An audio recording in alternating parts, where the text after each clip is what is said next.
Every great product has a story. Every story has a beginning. This is ours.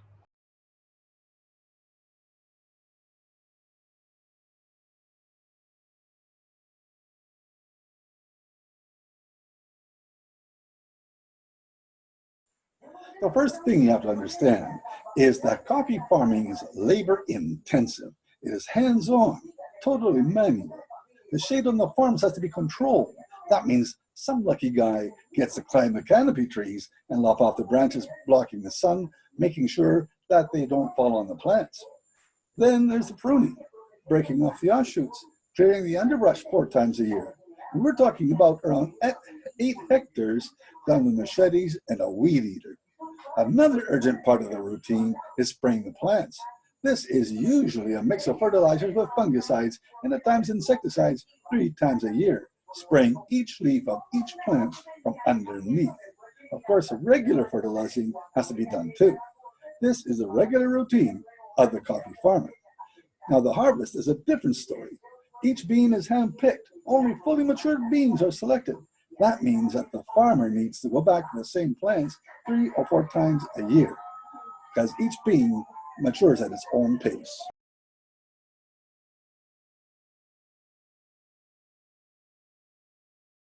In Panama, harvested coffee is measured in what we call latas, or 5-gallon buckets.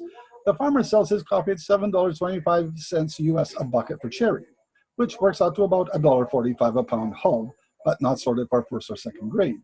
So what is our farm gate price? $1.45 US a pound.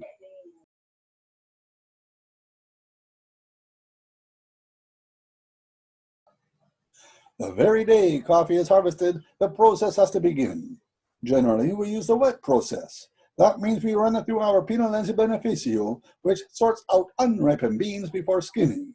Then sorts out dried beans before removing the mucilage. From there, it can go directly to the solar tables.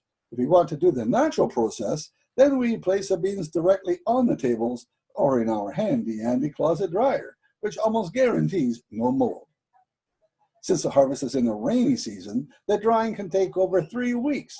Then we finish the drying to 11% humidity in the dryer. The coffee is then stored in the storeroom waiting to be sold. Once we get an order, the parchment is then removed, ready to truck to Chiriquí for the final process. This is all we can do in our mill. The drying is the most crucial step in the whole process and is where the vast majority of errors are made. This part of the process costs about 20 cents to 25 cents a pound.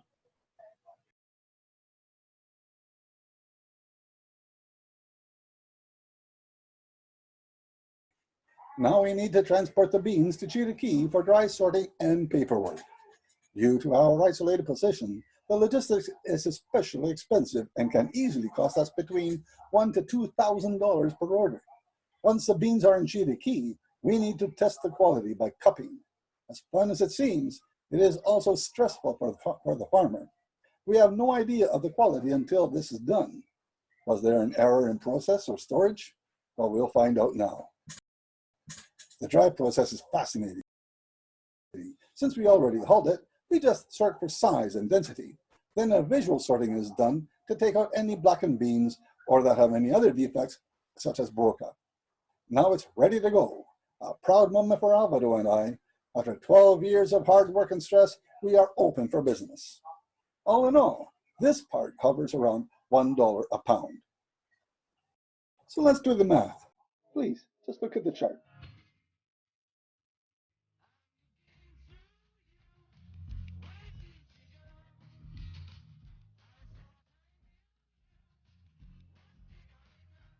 So that's our story. We are up and running. Now we know that there will always be new challenges. For instance, we urgently need to increase production. We also need additional and new equipment for the mill. You know, the benefits of this project towards the community have always been at the forefront. You saw in previous videos how the farmers were selling their coffee at 50 cents a pound. But their income was $500 a year, and that was at best. But we changed all that. We did, but not without ruffling some feathers. We did have some pretty exciting times. But you know, times have changed. Now the consumers want assurances that the farmer is getting a sustainable wage. And there's many roasters and buyers all in harmony with that. And if this is you, well, then these videos are for you. And if you're a consumer and like what we have done and like what we're doing, and would like to help make a difference, please talk to your barista or your roaster, wherever you are, and say, hey, I'd like to have some La Buena Tierra coffee from Panama. Tell them Damien sent you. It probably won't make a difference, but you can say it.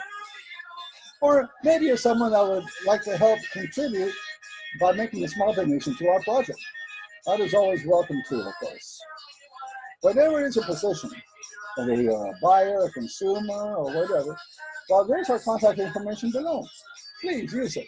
We can talk business, or we can just talk coffee.